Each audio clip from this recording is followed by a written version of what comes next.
अस्सलाम वालेकुम। तो कैसे आप सभी लोग, welcome to my YouTube channel और आप देख रहे हैं फैक्ट मोचीवर। जैसा कि मैंने लास्ट वीडियो में आपको मिस्ट्री ऑफ अपोलो 11 बताई थी और उसमें मैंने आपको ये भी बताया था कि चांद पे सबसे पहला कदम किसने रखा। उस वीडियो का जो लिंक है वो आपको डिस्क्रिप्शन में मिल जाएगा और आपको इधर स्क्रीन पर ऊपर शो भी हो जाएगा, आप इधर क्लिक करके वीडियो देख भी सकते हैं। आज का टॉपिक हमारा इससे थोड़ा डिफरेंट है। आज हम अमेरिका के बारे में बात करने लगे हैं कि अमेरिका दुनिया की सुपर पावर कैसे बनी। इसको भी आज हम डिटेल से डिस्कस करेंगे। आप इस वीडियो को लाइक कर देना और चैनल को सब्सक्राइब कर देना। इंट्रो रोल करते हैं।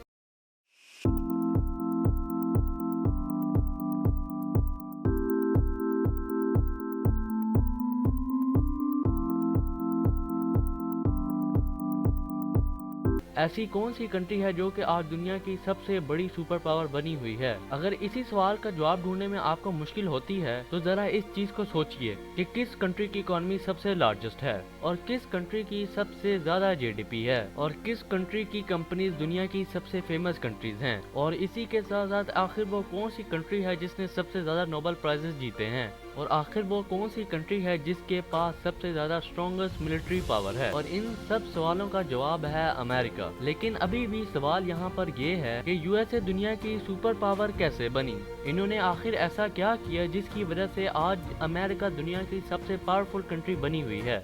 The world's most powerful countries are the ones that have remarkable global influence over other countries, consistently dominate news headlines, have strong military powers, preoccupy policymakers, have ample resources for supporting their allies, and shape global economic patterns. ये chart दुनिया की 2000 साल पुरानी history को show करता है कि दुनिया की जीडीपी में किस कंट्री का कितना ज्यादा कंट्रीब्यूशन है। अगर हम इस चार्ट में देखें तो 1800 से पहले इंडिया और चाइना दो दुनिया की सबसे बड़ी सुपर पावर्स थी। दुनिया में ज्यादातर ट्रेड और इकोनॉमिक एक्टिविटीज इंडिया और चाइना के रिवॉल्व भी अराउंड करती थी और 1800 सालों तक ऐसा ही चलता रहा। लेकिन 1900 के बाद से पिछले 100 सालों में ही अचानक से यूएस ने अपना डोमिनेंस दिखाया और दुनिया की जीडीपी में सबसे बड़ा शेयर ले लिया। आखिर ये कैसे पॉसिबल हो पाया? इसके लिए हम इसकी हिस्ट्री को समझते हैं।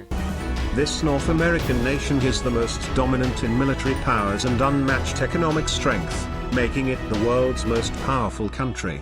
1492 की बात है कि इटालियन एक्सप्लोरर क्रिस्टोफर कोलंबस, जिन्होंने नॉर्थ अमेरिका में कुछ आइलैंड्स की डिस्कवरीज की, इसी के बाद यूरोपियंस को अमेरिका के बारे में पता चला और अमेरिका की कॉलोनाइजेशन की स्टार्टिंग हुई यूरोपियंस के जरिए। इस टाइम अमेरिका में रेड इंडियंस रहते थे जिन्हें नेटिव अमेरिकन भी कहा जाता है और उधर बहुत सी अलग अलग ट्राइब्स थी। स्पेन ने मोस्टली साउथ अमेरिका को कॉलोनाइज किया जिसे आज के दिन लैटिन अमेरिका कहा जाता है, और यही रीजन है कि ज्यादातर साउथ अमेरिकन कंट्री में स्पेनिश बोली जाती है। ब्रिटेन ने अराउंड 1600 में अमेरिका में अपनी पहली कॉलोनी बसाई और फ्रांस ने इनकी कॉलोनाइजेशन को स्टार्ट किया। स्टार्टिंग में मेन यही तीन पावर्स थी जिनमें ब्रिटेन, फ्रांस और स्पेन थी, जिन्होंने नॉर्थ अमेरिका को कॉलोनाइज्ड किया। इसके बाद आने वाले सालों में अमेरिका में रहने वाले नेटिव अमेरिकन की पॉपुलेशन 80 to 90% खत्म हो गई थी और इसके पीछे तो कई रीजंस हैं, लेकिन सबसे बड़ा रीजन है कि जो डिजीजेस यूरोपियन कॉलोनाइजर्स अपने साथ लेकर आए थे। और इसी के कुछ सदियों बाद 4 जुलाई 1776 को अमेरिकन रेवोल्यूशनरीज ने अपना इंडिपेंडेंस डिक्लेयर किया ब्रिटिश से, और यहाँ पर अमेरिका एक नई कंट्री बन गया और यहाँ पर ही यूनाइटेड स्टेट ऑफ अमेरिका दुनिया के नक्शे में शामिल हो गया।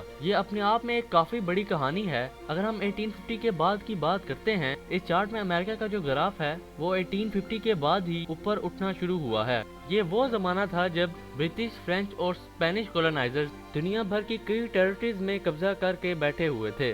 ऐसे में यूएसए की जो कंट्री थी वो ऑलरेडी एक डेमोक्रेटिक कंट्री बन चुका था। तो अगर कोई भी नई कंट्री ये सोचती है कि अगर मुझे यूएसए के साथ जुड़ना चाहिए या फिर इन ब्रिटिश, फ्रेंच और स्पेनिश के राज के अंदर आ जाना चाहिए, तो इसी के साथ बहुत सी कंट्रीज यूएसए के साथ जुड़ना पसंद कर देती हैं। लेकिन अब हम इधर वजह ढूंढते हैं कि अमेरिका सुपर पावर कैसे बना। इधर एक लफ्ज था GATT, the general agreement on tariffs and trade, जिसे 1947 में 23 कंट्रीज के जरिए फाउंड किया गया। इन कंट्रीज ने डिसाइड किया कि हम इकोनॉमिक ग्रोथ को बूस्ट करने के लिए जो हमारे दरमियान में ट्रेड बैरियर्स हैं उसे कम कर देंगे। इसका मतलब ये था कि हम रिलीजन से अलग होकर इंटरनेशनल ट्रेड को प्रमोट करें। इसका मतलब ये था कि हम पूरी दुनिया में ट्रेड को इंटरनेशनली प्रमोट करें, और यही चीज बाद में जाकर WTO 1995 में जाकर बन गई। 1950 के बाद अमेरिका और सोवियत यूनियन दो सबसे बड़ी सुपर पावर्स बन गईं और यहाँ स्टार्टिंग हुई एक कोल्ड वॉर की। यूएसए और सोवियत यूनियन के जो भी जंग थी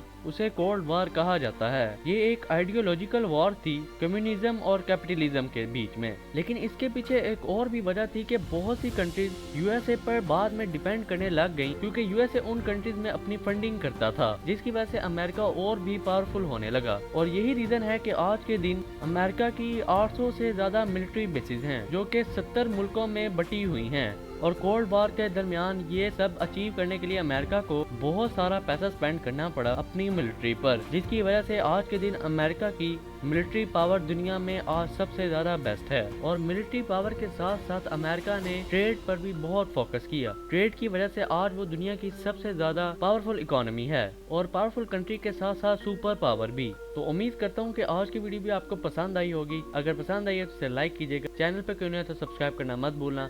मिलते हैं जल्दी नेक्स्ट वीडियो में। Thank you so much for watching. Allah Hafiz.